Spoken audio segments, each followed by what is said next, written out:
Добар ден и добре дојдовте на мојот YouTube канал. Во денешното видео ќе зборуваме за една, сметам, многу важна тема. Ќе зборуваме за животот, односно она што се случува на Селин Дион. Имено Селин Дион е една пејачка која што нејзината кариера започнува во рамките на еден светски музички настан, Евровизија, кој што го знаеме сите, кој што некогаш бил од една голема вредност и покажувал едни високи талентирани музичари кои што вредело да се надпреваруваат и луѓето навистина го доживувале како еден спектакл, како нешто што треба да се види, да се чуе, бидејќи тоа се таленти дадени релативно навистина од Бога и луѓето се собираат, тие музички талентирани луѓе се собираат на едно место за да ги покажат своите вредности, таленти низ своите музички numери. Селин Дион е една од нив која што го покажува тој талент пред многу години, не знам точно која година беше, од каде што всушност почнува нејзината голема светска кариера. Па знаете, кога сме на почетокот на една голема кариера која што гледаме дека нашиот талент нема граници, кој што е буквално еден во милион таленти, ние твориме со ентузијазам, сакаме да направиме, поготово како се работи за музички звезди, значи се работи на песни, на снимање CD-а во тоа време, правење на некој начин голем светски бренд од себе кој што ќе донесе нели пари, слава, мок и успех и така натаму. Што Селин Дион всушност го доживува тоа со нејзината креативна енергија, со нејзиниот специфичен, уникатен и редок на некој начин глас кој што направил прекрасни песни, од кои што сите луѓе уживале во тоа време и ден денеска тие песни се песни кои што не може на некој начин никој да ги замени и се светски, се уникатни, се единствени и буквално ти развеселуваа душата кога ги слушаш. За жал, целата таа слава која што она ја стекнала низ макотрпна работа, доаѓа до момент да Селин Дион ја злоупотреби. Како? Селин Дион создава, значи ова се случува, мислам дека пред 2-3 години, создала бренд за детска облека, значи за деца, кој што си вели, што ќе ми се мене овие пари, кога можам да направам уште повеќе пари, во еден прост народски јазик кажано, па затоа создава бренд што е надвор од нејзината област, домен, таленти, способности, пат на нејзината душа и она што за кое што нејзината мисија за која што дошла. А кога си надвор од, кога излегуваш надвор од мисијата на својата душа, во овој случај пеењето, во нејзиниот живот и музичката кариера, ти влегуваш во нешто само за да правиш пари, ти автоматски неизбежно се приклонуваш на злото. Освен ако предходно, а најверојатно било така, предходно за да добие оваа идеја воопшто, предходно Селин Дион морала да на некој начин заради таа светска кариера која што долги години ја градела, влегла во сфера на музичка индустрија која буквално ја фатила во бубањот и ја вовлекла во злото, бидејќи таму реално доминира зло, доминира материјално, доминира само пари, успех и ништо друго. Значи нема духовност, нема Бог, нема ништо. Па најверојатно и затоа ја добила оваа идеја да направи бренд свој за детска облека, која наводно праќа некоја порака во смисла сите сме еднакви, секој има право на свој избор, бла бла бла. Океј. Ама позадината на тој маркетинг бренд стои една многу силна морбидна порака која што всушност јасно прикажува дека Селин Дион е приклонета на зло. Бидејќи за да имаш таков порив да испратиш таква порака без бои, без дух, без каде што се билда егото, бидејќи во самата реклама она се велича себе као јас сум Селин Дион, ја можам што сакам, буквално. Our children, they are not really our children, as we are all just links in a never-ending chain that is life. For us, they are everything. But in reality, we are only a fraction of their universe. We miss the past. They dream of tomorrow. We may thrust them forward into the future, but the course will always be theirs to choose.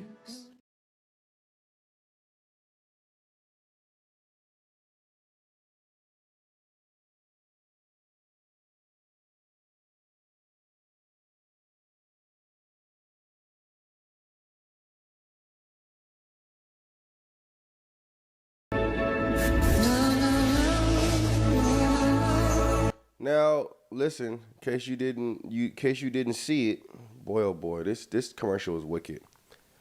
Listen, girls got on pink, boys got on blue. It's a girl section, it's a boy section. Now she pulls out her little fairy dust. She starts blowing, and what do you see?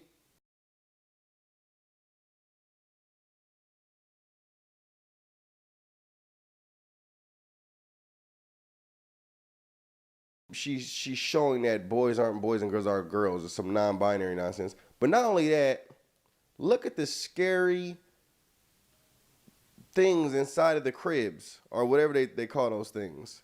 Incubators, whatever they call those things. Look at the demonic looking dolls. You see what I'm look at the demonic looking dolls inside of the little crates where the babies were. And now all of a sudden, there is no boys, there is no girls.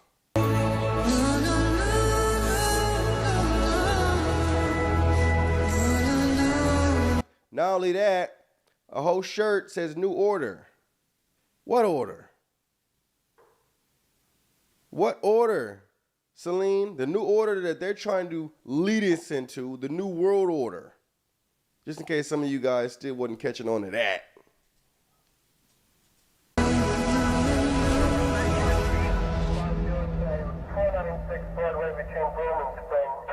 I can't believe they called security. I mean, oh, come on, I'm Celine Dion. I'm not spending the night in jail. Holy shit. Boy, oh boy. It's easy. I'm Celine Dion. Yeah, girl, and I'm Beyonce. I'm calling my... And I'm Beyonce. Oh, I'm another witch. Let's look at this though.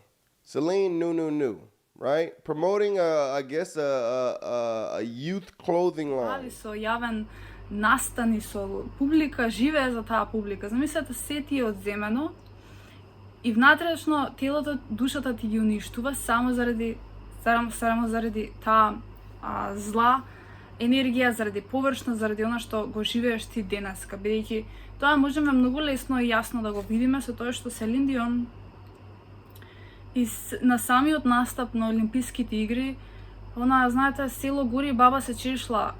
Значи, во целиот тој неизин процес на болки, на седативи, на апчиња и не знам што све прима, ти мораше на Ефилова кула да се качиш, значи да испееш, затоа што иначе готово, може, не знам, светот да се преврти без тебе.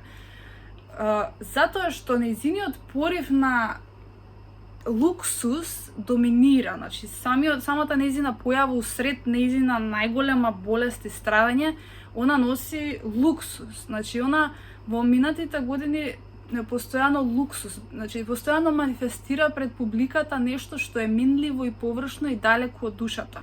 И повторно не ти доаѓа на некој начин памет да се сопреш да видиш дали си ти на прав пат.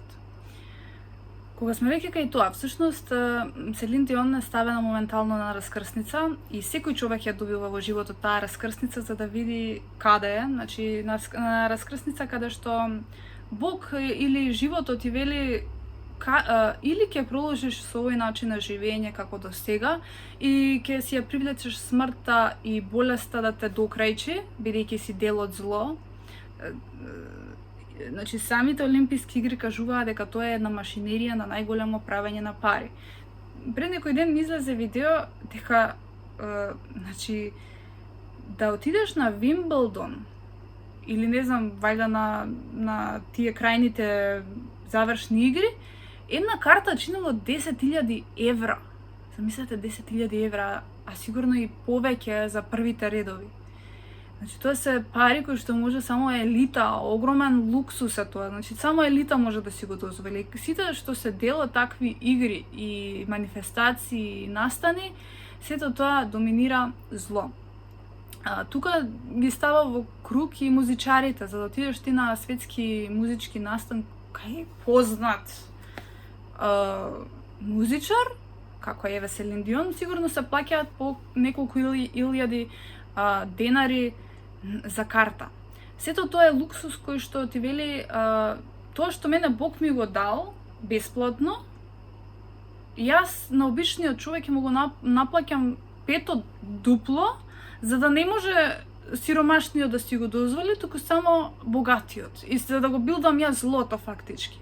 И целата таа игра ни кажува дека затоа и овие луѓе страдаат, затоа и овие луѓе се најниско свесни и затоа се доведуваат до многу болести. Значи тука не е само она, тука спаѓа и Еми Вајнхаус и така натаму, кои што направиле на некој начин испратиле лоша порака врз светот и на некој начин ги стигнала кармата или гревот. Злото е јасно се манифестира низ вакви ситуации, низ вакви примери, кај што ти вели ти си Бог, ти имаш пари, имаш слава, имаш талент, имаш моќ, можеш повише, можеш да бидеш повисоко, можеш да бидеш поголем, ти си над Бога, не се свесни они за Бога и те мами.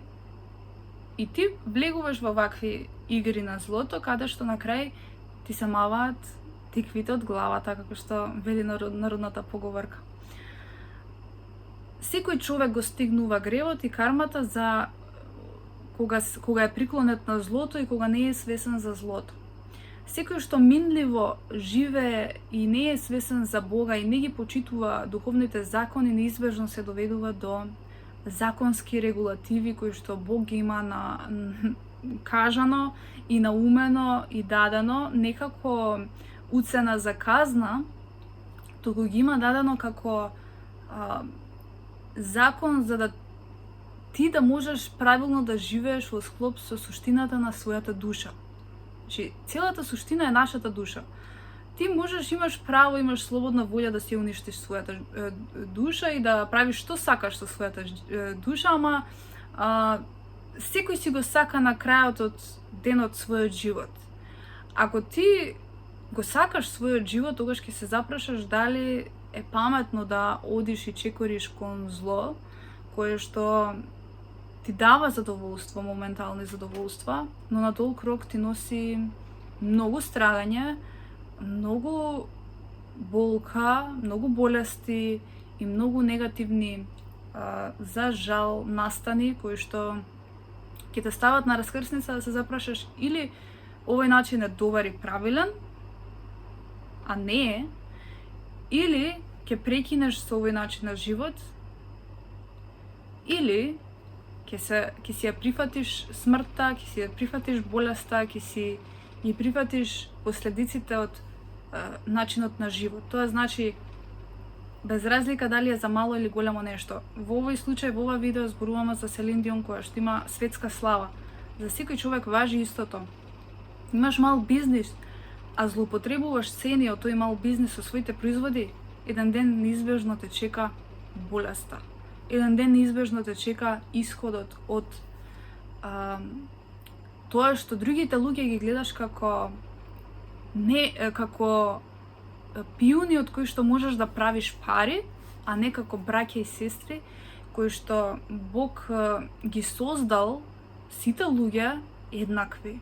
Ако ти мислиш дека си над другите луѓе и правиш пари од нив и праќаш порака која што на некој начин имаш моќ да пратиш порака и да влијаеш на тој голем народ, ти автоматски си во улога на Бог над своите браќа и сестри. А кога си во умисла на Бог пред твоите браќа и сестри, ти си во улога на отпаднат од останатите луѓе, односно ти си дел од отпаднатиот систем на ангели, тоа се демоните, злото, Луцифер, кој што вели Јас сум над тебе, јас сум над другите. Ето го тој едноставен начин на објаснување на кој начин денешниот свет страда и на кој начин денешниот свет е ваков каков што е.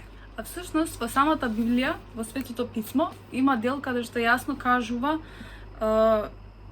дел кој што јасно кажува дека всушност ова што го зборам е целосна вистина. Во делот на Јован, 5 глава, од стих 5 до 14. Имаше таму и еден човек кој боледуваше 38 години. Кога Исус го виде како лежи, знаејќи дека многу години боледува, му рече: "Сакаш ли да оздравиш?"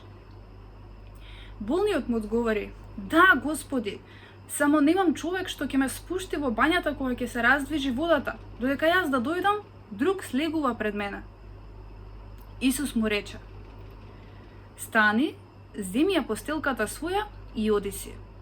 Подоцна Исус го сретна во храмот и му рече: "Ете, сега си здрав и не греши веќе, за да не те снајде нешто полошо." А човекот отиде и им кажа на јудејците дека Исус е оној што го излекувал. И затоа јудејците го гонеа Исус и сакаа да го убијат, зашто тоа го вршеше во сабота, наводно. Целата клучна точка во овој момент, која што ја напоменувам: "Ете, сега си здрав и не греши веќе, за да не те снајде нешто полошо."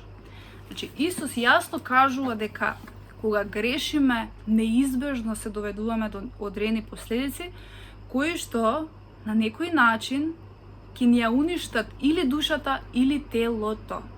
Секој човек што е болен, што е без нозе, без раце, што доживува било какви негативни судбини, сето тоа е карма или грев, кој што на некој начин со неговото поправање во овој живот на духовно ниво може да се поправи.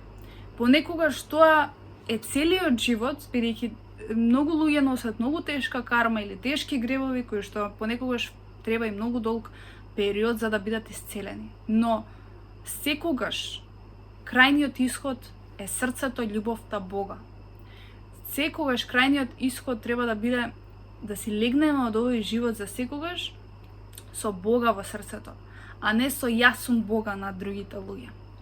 Така што ви благодарам и се надевам дека ова видео ќе помогне некому кој што се наоѓа можеби во слична ситуација. Јас лично на моја кожа сум ја искусила целата оваа ситуација и затоа со сигурност знам дека е така. Така што не сме ние богови на овој свет, не сме ние луѓе кои што можеме да си играме со Бога, бидејќи на крај ние сме само едни малечки дечиња, мравкички на керки и синови на Бога и не можеме да бидеме богови над Богот кој што не создал, над нашиот татко. Ви благодарам и ви посакувам убав ден, а ние се гледаме во следното видео.